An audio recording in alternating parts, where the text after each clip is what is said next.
Closing di bawah support di garis kuning ini ya, setelah semenjak 2 bulan terakhir ya, akhirnya secara resmi persis kemarin kita closing di bawah garis horizontal support yang satu ini. Apakah ini akan cenderung berdampak tidak baik untuk Bitcoin ya? Gue akan kasih pandangan pribadi gue sendiri.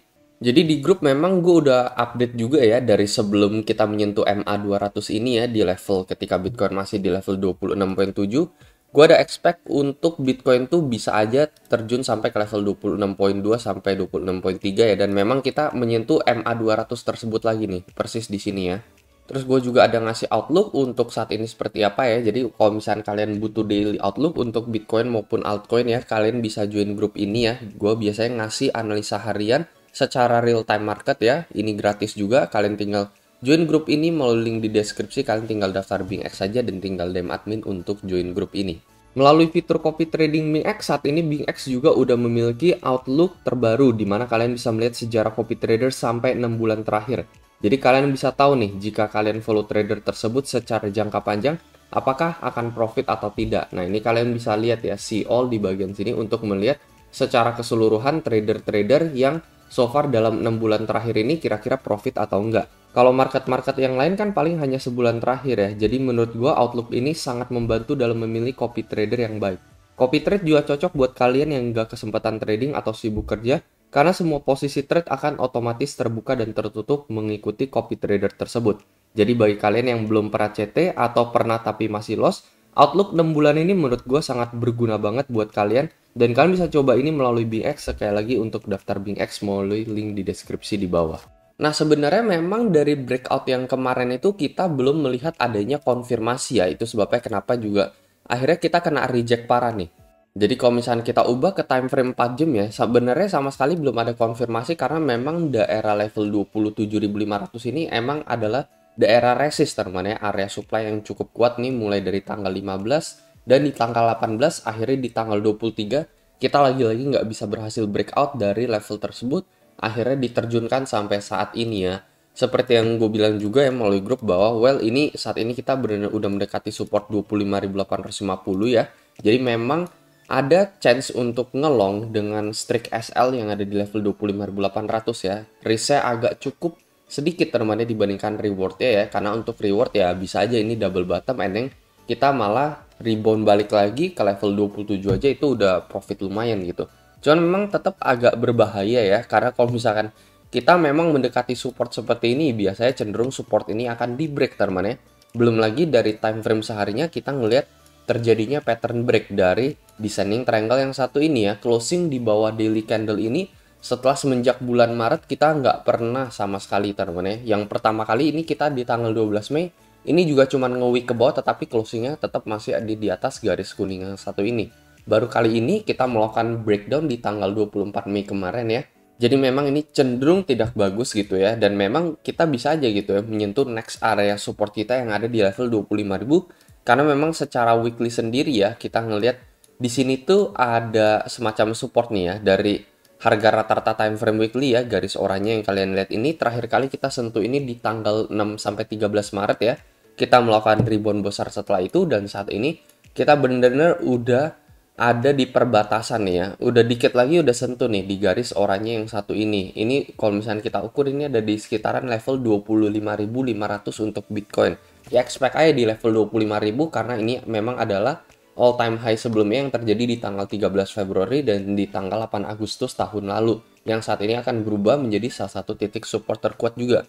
Meskipun memang dari pattern break sendiri ya, kalau misalnya kita ukur sebenarnya targetnya tuh nggak di 25k gitu ya. Tetapi sebenarnya lebih ke sekitaran 24 dan bahkan 23.000 di sini ya.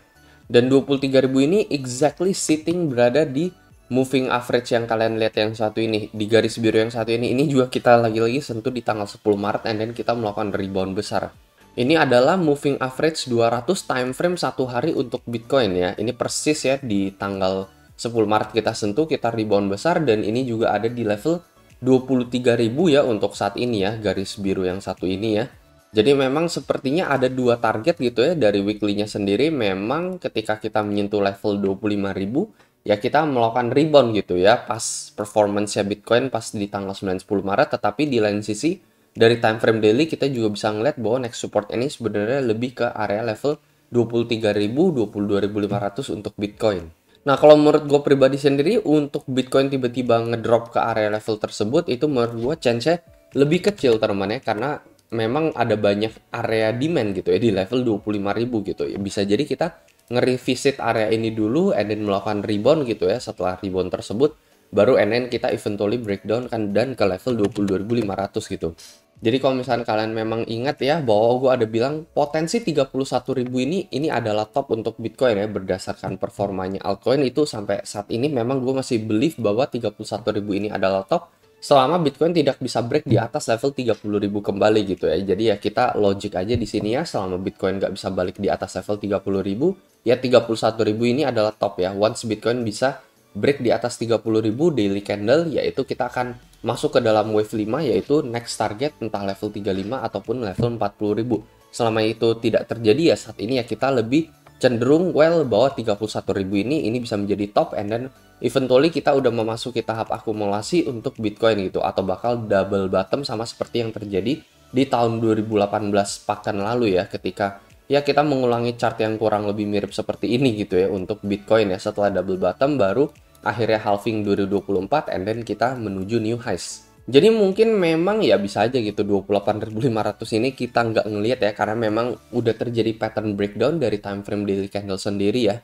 Jadi mungkin kita akan ngelihat pola yang mungkin agak berbeda dengan yang terjadi di bulan Juli 2019 ini ya. Tetapi kasusnya sebenarnya kurang lebih mirip juga gitu ya. Kita membentuk descending triangle, and then di situ kita melakukan breakdown. Sama seperti ini juga kita membentuk pattern descending triangle, eventually kita juga breakdown ya. Tidak ada dikasih nafas sama sekali untuk kita rebound dulu ke level 28.500 sampai 29.000, yang dimana pada tahun 2019 lalu ya, itu kita bisa ke level 28.500 gitu ya. Ini kita at least bisa masuk lagi ke dalam resist dari triangle atasnya nih, bagian atasnya. Cuman saat ini terlihat chance ini semakin mengecil dikarenakan kita melakukan pattern break yang satu ini gitu. Itu sebabnya kenapa memang kemarin gue juga expect ya untuk kita itu ya bisa aja nge-retest area level 29.000 itu ya. Tetap masih ada kemungkinan teman-teman, cuman dengan ada pattern break ini pasti akan mengurangi kemungkinan tersebut terjadi. Nah, paling itu aja sih ya kalau menurut pendapat gue sendiri. Kalau menurut kalian mungkin kayak gimana? Kalian bisa share pendapat dan strategi kalian melalui kolom komentar di bawah. Paling itu aja teman dari gue ya, dan seperti biasa sampai jumpa di next video.